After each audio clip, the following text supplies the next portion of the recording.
Natural ability of our body to fight disease is known as immunity. अब जो हमारी body है उसके पास क्या होता है, स्पेशल टाइप का सिस्टम होता है जिसको हम इम्यून सिस्टम बोलते हैं।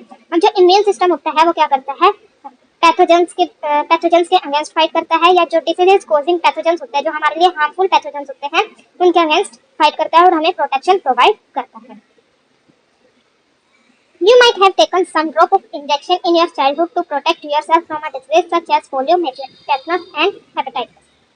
आपने अपने चाइल्डहुड में कुछ ड्रॉप्स इंजेक्शन की ली होगी ताकि हमें पोलियो से, हेपेटाइटिस या टेटनस से बचा मिल सके। अब जो ड्रॉप ऑफ सम ड्रॉप्स है या जो इंजेक्शन है, इनको हम साइंस लैंग्वेज में क्या बोलते हैं, वैक्सीन बोलते हैं। अब जो बेसिकली वैक्सीन का काम क्या होता है, ये क्या करती है, हमारी बॉडी में जो डिसीजेस कॉजिंग पैथोजेंस होते हैं उनके अगेंस्ट फाइट करती है और हमारे इम्यून सिस्टम को क्या करती है, ट्रेनिंग देती है ताकि जो हमारा इम्यून सिस्टम है वो एक्टिवेट हो सके और उन पैथोजेंस को किल कर सके।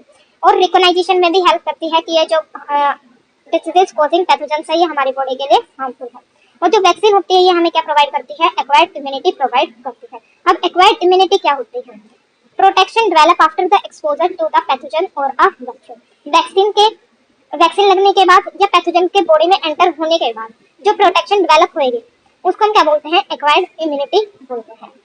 अब जो वैक्सीन है उसका काम क्या है, इम्यून सिस्टम में जाएगी, इम्यून सिस्टम क्या करेगा, उस जर्म को रिकॉग्नाइज करेगा और रिकॉग्नाइज करने के बाद क्या करेगा, उसके अगेंस्ट फाइट करेगा और हमें प्रोटेक्शन प्रोवाइड करेगा। इन बेसिकली जो वैक्सीन का काम है ये था।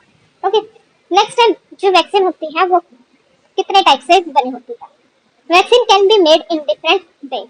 फर्स्ट है फ्रॉम वीकेंड और डेड पैथोजेंस। डेड पैथोजेंस का यूज करके भी हम वैक्सीन का फॉर्मेशन कर सकते हैं, जैसे वायरस और बैक्टीरिया का यूज करके हम वैक्सीन की फॉर्मेशन करते हैं। फ्रॉम इनएक्टिव और harmless part of the pathogen. अब जो पैथोजन होते हैं उनके अंदर भी क्या होते हैं, कुछ पार्ट्स होते हैं हार्मलेस होते हैं या इनएक्टिव होते हैं जो कि हमारे लिए यूजफुल होते हैं और हम उनका यूज वैक्सीन की फॉर्मेशन के लिए करते हैं। Some newer vaccines instruct our own body cell to make a harmless part of the germ. अब जो न्यूअर वैक्सीन हो रही है वो उसमें क्या है कि जो हमारी बॉडी है वो क्या करती है, हार्मलेस पार्ट बनाती है जर्म्स। जैसे एग्जांपल यहाँ पे दे रखा है, a tetanus shot often given after an injury protect against infection by the tetanus causing bacteria। अब जो टेटनस कॉजिंग बैक्टीरिया होता है उससे हमें प्रोटेक्शन, उनका इन्फेक्शन से बचने के लिए हमें एक प्रोटेक्शन प्रोवाइड की जाती है। वो किसकी हेल्प से दी जाती है, टेटनस शॉट की हेल्प से की जाती है। अब यहाँ पे क्या है, it contain an inactivated bacterial toxin that help the immune system develop protection without causing the disease. अब इनके अंदर क्या होते हैं, इनएक्टिवेट बैक्टीरिया टॉक्सिन होते हैं जो कि हमारे इम्यून सिस्टम को हेल्प करते हैं ताकि जो है उस डिजीज कॉजिंग बैक्टीरिया के अगेंस्ट प्रोटेक्शन प्रोवाइड कर सके। अब यहाँ पे एक क्वेश्चन ये इंपॉर्टेंट है, do you know what the first vaccine was developed. जो फर्स्ट वैक्सीन डेवलप हुई थी वो कब हुई थी और किसने की थी। Edward Jenner and the smallpox vaccine. Smallpox was a deadly disease that caused blisters and killed millions. अब जो smallpox है उसमें क्या होते हैं, छोटे छोटे दाने हो जाते हैं पूरी बॉडी में।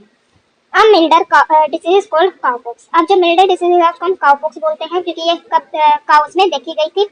इन the late 17th century, English doctor Edward Jenner discovered that people who had cowpox did not get smallpox.